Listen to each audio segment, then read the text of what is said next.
wabarakatuh. Perkenalkan, saya Iqwa Karima. Pada kesempatan kali ini saya akan memaparkan secara singkat serta garis besar dari naskah yang berjudul Perjanjian Pemberian Kuasa Pengelolaan Keuangan Perusahaan yang telah saya susun.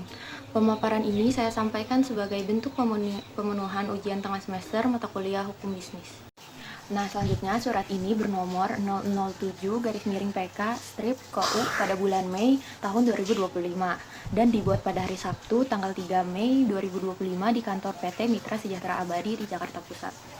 Surat ini berisi pemberian kuasa dari pihak pertama kepada pihak kedua untuk mengelola keuangan perusahaan, yang dimana pihak pertama atau pemberi kuasa ini tertera yaitu nama Iqwa Karima, jabatan Direktur Utama PT Mitra Sejahtera Abadi, alamat kantor Jalan Merdeka nomor 25 Jakarta Pusat. Nah, disebut sebagai pemberi kuasa. Lalu pihak kedua atau penerima kuasa yaitu nama Salsabila Yesino, jabatan Manajer Keuangan, alamat Jalan Kenangan nomor 7 Jakarta Selatan, disebut sebagai penerima kuasa. Jadi intinya surat ini memberikan wewenang resmi kepada manajer keuangan untuk mengelola aspek keuangan perusahaan dengan persetujuan dari direktur utama. Semua hal ini dilakukan tentunya tetap dalam tanggung jawab dan pengawasan sesuai isi perjanjian selanjutnya. Dan selanjutnya latar belakang dari perjanjian ini disusun untuk menjelaskan posisi dan alasan kenapa pemberian kuasa pengelolaan keuangan perlu dilakukan. Dalam hal ini pemberi kuasa adalah direktur utama PT Mitra Sejahtera Abadi yang secara struktural memiliki kewenangan penuh dalam mengelola dan mengawasi jalannya operasional perusahaan termasuk keuangan. Namun demi mendukung efisiensi, efektivitas dan akuntabilitas pengelolaan keuangan perusahaan serta memastikan sistem pelaporan berjalan dengan tertib dan profesional, maka direktur memberikan sebagian kewenangan kepada manajer keuangan sebagai penerima kuasa. Langkah ini tidak hanya mencerminkan pembagian tugas dan tanggung jawab secara profesional, tapi juga sesuai dengan prinsip tata kelola perusahaan yang baik. Dari sisi hukum, dasar dari pemberian kuasa ini mengacu pada pasal 1792 KUHP yang menyebutkan bahwa pemberian kuasa adalah suatu persetujuan dengan mana seseorang memberikan kekuasaan kepada orang lain yang menerimanya untuk dan atas namanya menyelenggarakan suatu urusan.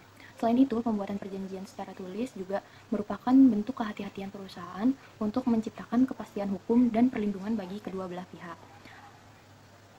Latar belakang ini menjadi fondasi penting yang menjelaskan kenapa perjanjian ini dibuat dan mengapa pemberian kuasa harus tertuang secara tertulis, resmi, dan mengikat secara hukum. Selanjutnya, isi perjanjian ini terdiri atas 10 pasal yang disusun secara sistematis untuk menjamin kejelasan, kewenangan, tanggung jawab, serta perlindungan hukum antara pemberi dan penerima kuasa. Terdiri dari pasal 1 yaitu bagian penting untuk memastikan bahwa setiap istilah memiliki pengertian yang sama bagi semua pihak. Ini sesuai asas keterbukaan dan kejelasan kontrak yang diatur dalam pasal 1320 KUHP tentang syarat sahnya perjanjian. Lalu pasal 2 ruang lingkup pemberian kuasa mencakup semua hal yang berkaitan dengan pengelolaan keuangan. Penyusunan bagian ini didasari pada prinsip delegasi wewenang secara terbatas agar operasional tetap berjalan, tapi kendali utama tetap di tangan direksi. Selanjutnya, pasal 3, batas kewenangan. Pasal ini dibuat untuk mencegah penyalahgunaan kuasa. Batasan ini menjadi bentuk pengaman agar tidak terjadi tindakan di luar kontrol yang bisa merugikan perusahaan secara hukum maupun finansial. Selanjutnya, pasal 4, kewajiban penerima kuasa. Disinilah ditekankan pentingnya akuntabilitas. Penerima kuasa wajib menyampaikan laporan dan menjaga kerahasiaan data. Hal ini mengacu pada prinsip fiduciary duty atau kewajiban menjalankan amanah dengan penuh tanggung jawab.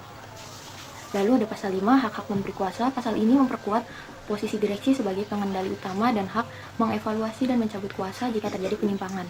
Ini sesuai prinsip kehati-hatian dalam manajemen keuangan korporat.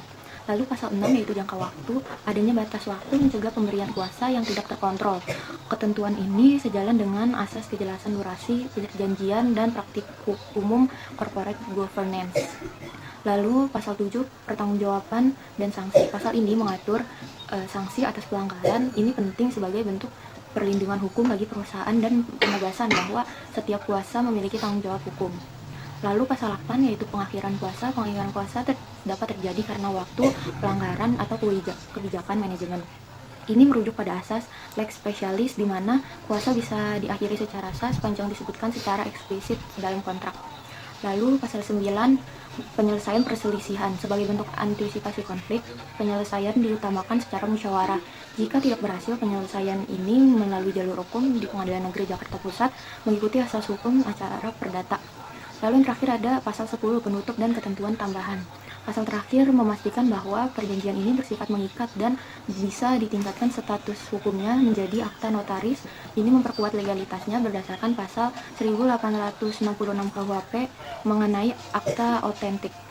Untuk bagian penutup perjanjian ini ditutup dengan pernyataan sah dibuat dalam 2 rangkap bermaterai dan ditandatangani tanpa paksaan.